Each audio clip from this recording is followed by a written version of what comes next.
Dr. Pepper and Friends, where grit, grace, and wholehearted living come together. And now, here's Dr. Pepper. Hi friends, and welcome into Dr. Pepper and Friends. And if you haven't done so already, please subscribe to this podcast, subscribe to the YouTube broadcast of this, so we'll kind of know who's out there, and we appreciate you joining in. Well, you're in for something that I'm not going to call it a treat because it's probably just a little different from that. But over the next few weeks, we are going to explore what happens in adultery, what happens in affairs. And this week, we're going to focus just on the dynamics of that destruction. So when the tornado blows in, what can you expect? What can you expect with that? When the tornado blows in, what can you expect with that storm path? What can you expect to see when you come up out of the storm shelter? And we're going to look at the types of affairs that take place and some things that are fairly common and fairly predictable to people when they find themselves in the middle of this kind of storm. The worst thing you can do is freeze up. So what I want to do is take you through some teaching that's, I don't normally do this, but I'm giving you a clip from, really it's going to be about 15 minutes of 4 hours of the video material that comes with our ReDiscover Us program. ReDiscover Us is an 8-week intensive that is a combination of video work and personal coaching contact with me, where we sit down and process through the videos and we talk about the issues in the relationship every single week for an hour for 8 weeks, and you have all the video work to do in between.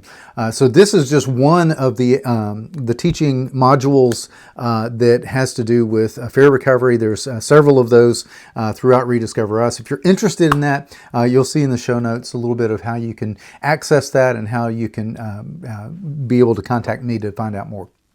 So I hope you'll do that. But in the meantime, the thing I want you to understand is that affairs, when they happen, adultery, when it happens, does not have to end the relationship. And this is something that often is misunderstood. They think that this is one of the things that ends relationships, but in fact, it's how you talk about these things, how you work through these things that may end the relationship itself. So, in this episode, we're going to talk about just how that unfolds. In the next episode, in part 2, we're going to talk about how you heal, how you begin the process of healing from adultery. And then we're going to break it down in the next episode after that with Will Chenault, and talk about how there's work that the betrayer needs to do. And when the betrayer does the work, then it makes it easier for the betrayed to do their work, which we're going to follow up with that with Scarlett Henley the following week. All right, so that's what we've got in the next few weeks, and I hope you'll tune in to each one of these. Feel free to pass this along, share this with someone that you feel like may need to watch this, and I think it's going to be life-giving, it's going to be hope-giving, but it's also going to be equipping. So thanks again for tuning in, and what you're about to see is just an excerpt from some of the ReDiscover Us teaching material. And today we're going to talk about 3 or 4 things. Okay, we're going to talk about the types of affairs that tend to happen that people come in with. We're going to talk about just kind of, I'm going to give you a word picture that has a little bit to help you to understand how affairs develop and the impact that affairs tend to have, and what that process is of healing. And then I want to talk about healing and how we define that and what that looks like, sounds like, feels like, and how we get there, right? So that's what this module is going to be about, all right? So let me give you a little bit, just kind of start off with from the work of David Carter, C-A-R-D-E-R. You can look him up. But David Carter is a Christian researcher and author that has written about affair recovery. A lot of people have not heard of him, but I think some of the work that he does is excellent. But David Carter, and the other person that some of this information comes from is Shirley Glass. Shirley Glass wrote a book called Not Just Friends. And this is a very seminal work in affair recovery that I would encourage you to get and read if you'd like. So throughout the ReDiscover Us workshop, I'm going to make reference to each of their work, as well as John Gottman and Sue Johnson and others that are kind of a part of the playbook, right? So David Carter talks about there are 3 main types of affairs. And these are affairs that, and you can call them affairs, you can call them adultery, you can call them betrayal. I'm not calling them one over the other out of preference or a value judgment at all. They're interchangeable in my eyes. So you can call it affair, you can call it adultery, you can call it betrayal. So what David Carter talks about is that there are three main types of affairs, three main types of adultery. One is the adultery that comes from kind of high lust, low connection, right? So this is the affair that may be just kind of it may be a one-night stand. It may be a short-lived, very highly sexual, physical affair, adultery that takes place, that is not necessarily got a lot of connection to it, right? So in fact, they may not even know the person's name at some point, right? So biblically, an example of this is David and Bathsheba, right? So we see that this is a one big time lapse of judgment, right? And there were conditions that were part of this. We see this where David is not gone out to war as kings normally would do in the spring. So there was a disruption in his normal rhythm, and temptation presented itself in front of him, and he made a decision that resulted in him having sex with Bathsheba, her becoming pregnant, him trying to cover this up with her husband Uriah, who comes in and he winds up having him killed by putting him on the front lines of battle. I mean, and then the child dies. So I mean, there is just one series and layer of consequence after another, all from one bad decision, right? And this is something that happens in these types of affairs, in high lust, low connection types of affairs. Another type of affair that David Carter talks about is more of a high connection, low lust type of affair. And this is one that often happens with somebody that's a part of their normal work, their normal life, their normal goings and comings. Someone that it starts off as a relationship that is somewhat above board. There's no intention, there's no physical desire that goes along with the beginnings of this relationship. It's somewhat platonic, right? But the relationship develops, and there are needs that get met emotionally, and there is attunement that they experience with one another, and there are things that grow in terms of their attraction that may not have been there at the beginning. But then it develops over time, and then at some point it becomes sexual, right? And sometimes it doesn't become sexual, it's only emotional. And yet the betrayal that takes place in the relationship with the beloved is something that is still catastrophic, right? And it is something that is very harmful and just very long-reaching over time, right? So this type of relationship, and when you look in Scripture, one of the examples we see of this is Samson and Delilah. And you can go back to Judges and look at how that relationship develops, but it has so many consequences that go along with it. And the thing that we assume is that it's sexual, but Scripture's never specific about that. Scripture doesn't tell us their relationship was ever sexual, but it was obviously an obsessive, emotional attachment that they had together that was very destructive, right? A third type of affair that happens is that comes with sexual conquests.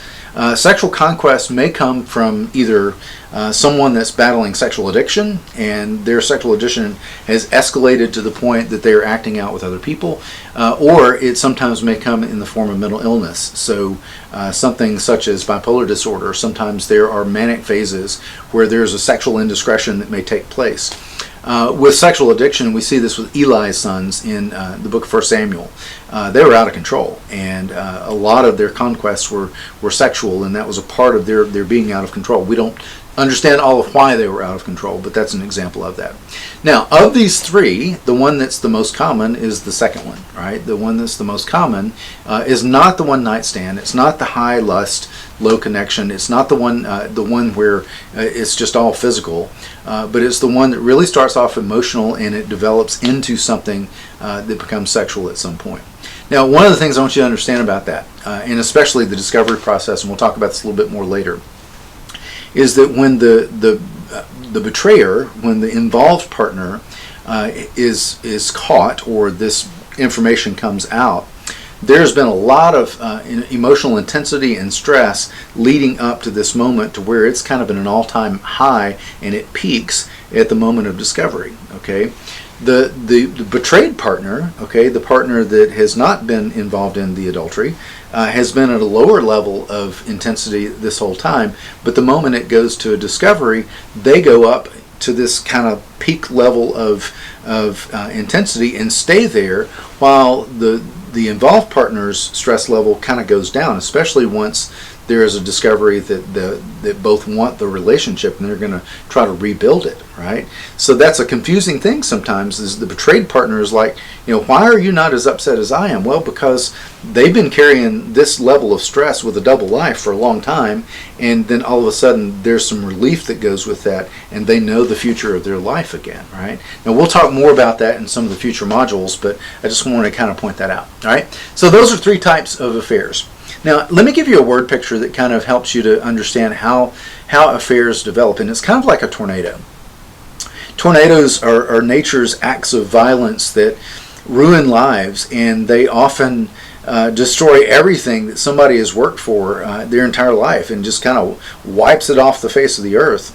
Affairs are kind of like that, right? Tornadoes begin with unstable airflow, right? So there's a cold air mass and there's a hot air mass, and they come together and they begin to rotate, and then pretty soon there's a funnel cloud that develops, and sometimes that funnel cloud touches ground, and then it touches ground, and then it ruins lives, right?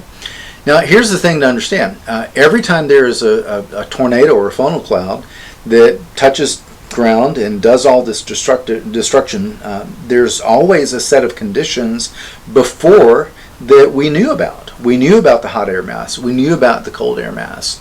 And those were somewhat predictable. But not every time these conditions are present do they necessarily form a funnel cloud. Sometimes they just kind of resolve on their own. Relationships are kind of like that, right?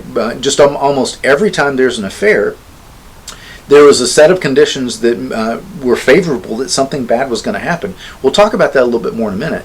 But it's not causation. It's not that there was one person that caused the affair to happen. The involved partner is the one that ultimately made that decision, right? But there's a somewhat predictable set of conditions that were favorable for something bad to happen in the relationship before it did. But not every time those conditions are present is there an affair that takes place, right? So sometimes the thing that happens is those conditions tend to resolve on their own. But when a funnel cloud does develop, it's a violent act. There is a process that victims of tornadoes go through where there's this discovery of the fact that the funnel cloud actually touched down. There's the assessment of the damage that has been done. There is this attempt to stabilize life, and even if it's temporarily, you got to have some place to live, you got to have clothes, you got to have some of the things that maybe the tornado took. And then there's this decision that gets made of, do I stay or do I go? Do I stay and decide to rebuild in the same spot, or do I go and do something different, right? And then there's this process of rebuilding that's kind of up and down. I mean, you start to rebuild and you find things sometimes that were more damaged than what you realized before the tornado even came, right? And you've got to repair that while you're at it, right? So this is very similar to kind of what happens in an affair. An affair is a very violent act that is against both a partner and the relationship itself. There is connection and commitment that is not just injured but almost annihilated. And the thing that we've learned is that even in relationships that try to have open marriages, where there's some agreement about other sexual acts and partners, there are still betrayals that can take place even within that, because connection and loyalty and commitment and love are fairly monogamous, as the research tends to show us. And this is somewhat consistent with what the Bible has told us all along, right? So almost all affairs are rooted in some kind of relational instability.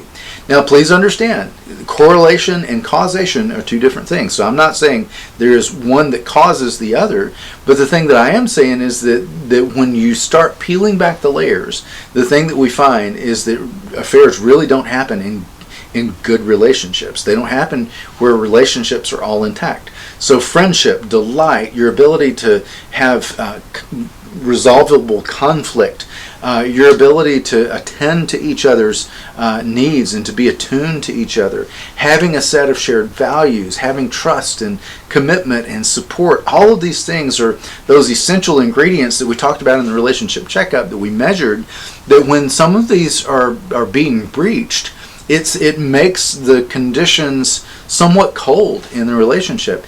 And the thing that often happens is that couples don't realize this at the time. They just are going about their lives as normal, and everything just kind of feels normal, but it's not. And they only discover this a little bit later in hindsight, when they begin to look and see just how damaged things were, but they thought everything was just fine, right?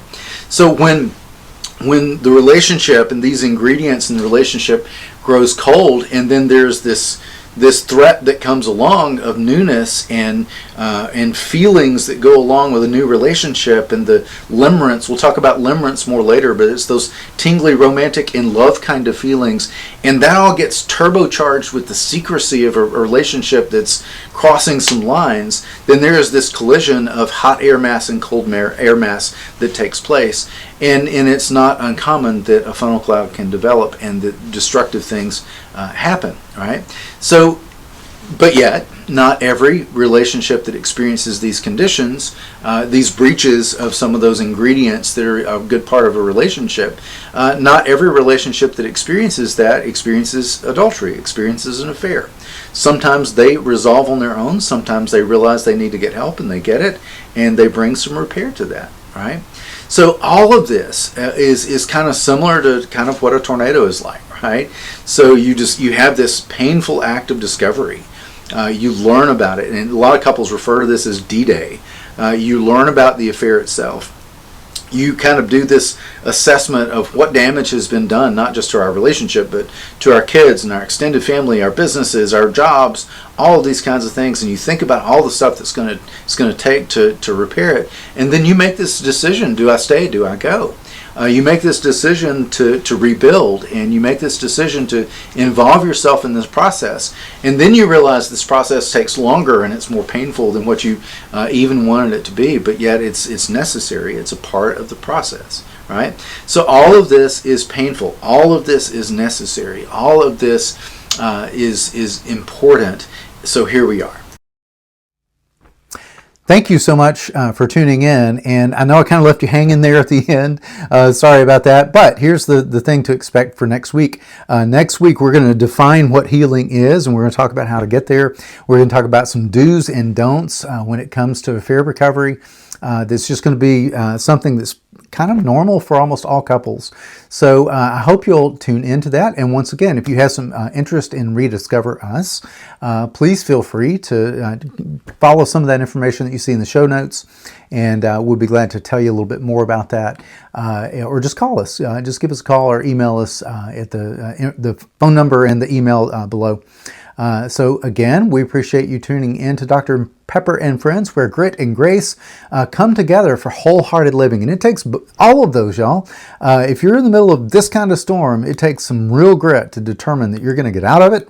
It takes some real grace that God's going to do some healing and do a work that really you're not able to do on your own. And it's going to take both of you coming together to mend those broken hearts so that you can live wholeheartedly. And when that works, you can recover and you can be stronger than ever. So I'll see you next time on Dr. Pepper and Friends.